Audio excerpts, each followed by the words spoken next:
recent book, Blake's Agitation. After England. My voice carries further, almost all the way to the face. I go, but not forth, or I went suspended itself, touching the all that isn't. After England, it could not be kept together, hasn't fallen apart. Moves like noon shadows, forced out from the corners, along a street of expectations. Not really. After England used to has a present tense. Materials stay both stolen and mine. Anthology without exclusions, where I imagined I saw the time after England before it arrived. I went out to meet the thing behind things, displeased with all the available combinations living after England is, then isn't, where laughter opens onto the short-lived feeling you should know how to go whole days doing. You had everything you needed, but do not, after England, have a fucking clue. The food no longer safe, phrases stop short of, no news is good, good things come, all signs point, objects may appear, it has the ring. Possession is 9/10, firing on all. Ignorance is, my lips are, the grass is, always. After England, the feel of not to feel, when sky invisibly divides to let tomorrow in, where it's better to work than not to, far better to do neither. In fact, that's your job now, reaching out to touch a gloved hand to the face of the weather we walked off in, after England, muttering England has never been enough, after itself, this little one, where a good price is contradiction, getting your Albion on, then off, then again. And there are no events after England. Rhythm has taken their place, flowering, trees set out along the shoulder, pink and white as ideals of how England was or will be, the wrong words in the right order, an imaginary language with real poems in it. After England, empire moves west, but knowledge spins east, narrowly missing it, or not. In the unsung songs of the dead, I came too late, after, as in so much further behind, you're out in front, where not knowing is. And you call it experiment, the experiment of the sea pouring into the city, people into squares, forms that can't hold so much, weren't designed with this in mind, like the mind itself, builded here from ancient materials that couldn't predict the future or even rise to meet it, but maintain a right of way. Left through this hedge across 2 fields of hops and lavender, up the slope of the Iron Age fort till you drown in a view of the sea. That's it.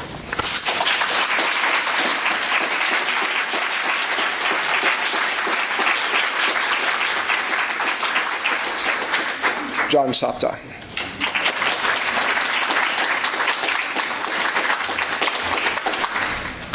Thank you. Welcome, everyone. And thank you, Cecil and Christopher, for tonight and the upcoming series. Really looking forward to it. Got 3 poems tonight. The first is called Poverty. The poor in spirit, with what are they blessed? What do they inherit? A feeling they can't shake, no matter how many changes of address and manners of address they make. Persistent like a phantom limb, a phantom stem, a sensation of unentitlement, an anxiety at registers and in examining rooms that they themselves will be repossessed, like a hollow body electric guitar along with its amplifier. The president declared war on poverty, which was not a word we used in speaking of ourselves. Nonetheless, we enlisted in a corps to wage that war. Being poor, we were also the enemy, and we fought to put an end to ourselves as we knew them. Living at or below the sandbagged poverty line, we were as well the sodden field of battle, where cotton contended with cockleburr. What then was the impoverished spirit of our Corps? We were deployed in a honey locust thornwood, a bleacherless playing field, and in our peeling town hall, squat and omnivorous like a bullfrog, with the library and courtroom upstairs, and downstairs the equipment room and jail. We were upstairs scraping and painting when the word went around that J.D. Stingray's daddy was cooling or sleeping it off down there. The son in question looked like all this was already happening inside his head. And we knew he would always look this way, though none of us looked at him. Instead, we applied ourselves with a furious delicacy to moldings, door facings, and hand railings, employing a technique we'd learned in the Corps called feathering the brush.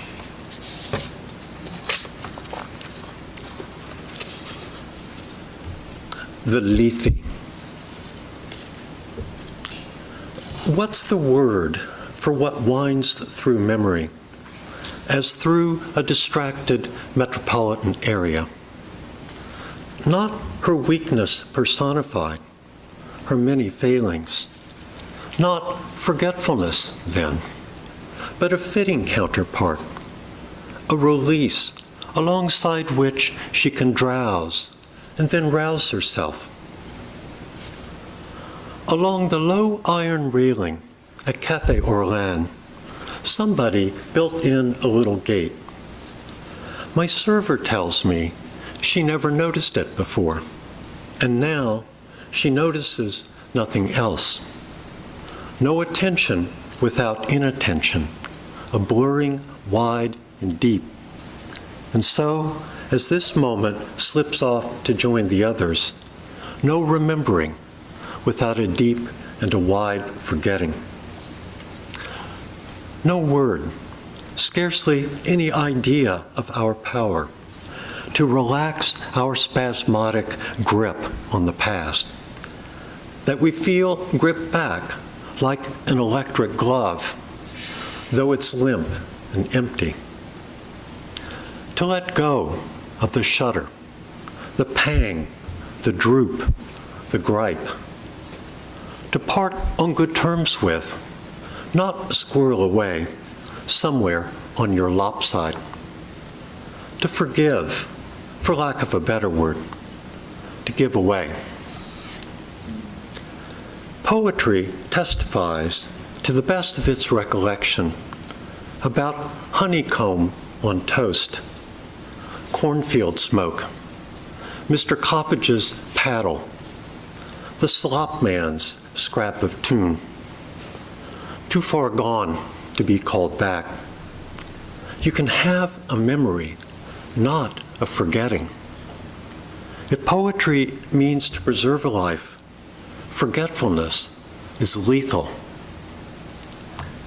Then again, the mockingbird strings each charm bracelet charm of gutturals, buzzes, warbles, and squeaks without a thought of what he just played or is just about to, or where he picked it up from.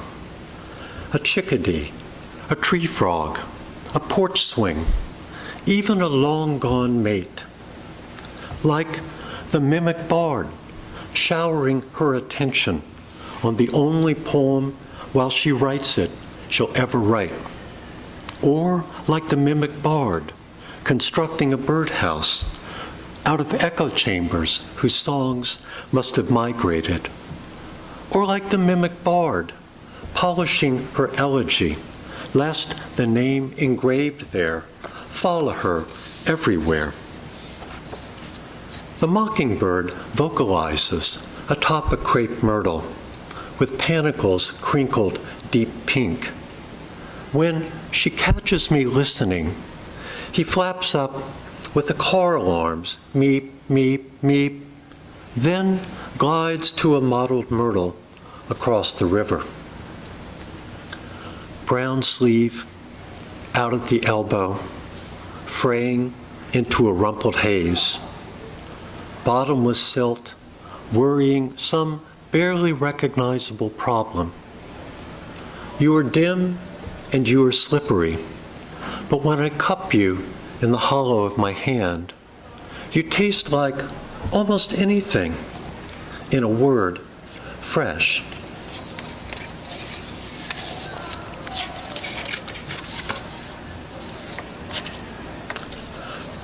Round County Almanac. Evenings such as this, one mounts hills. Even such a one, tall, portly, with an air of blessedness, an urge to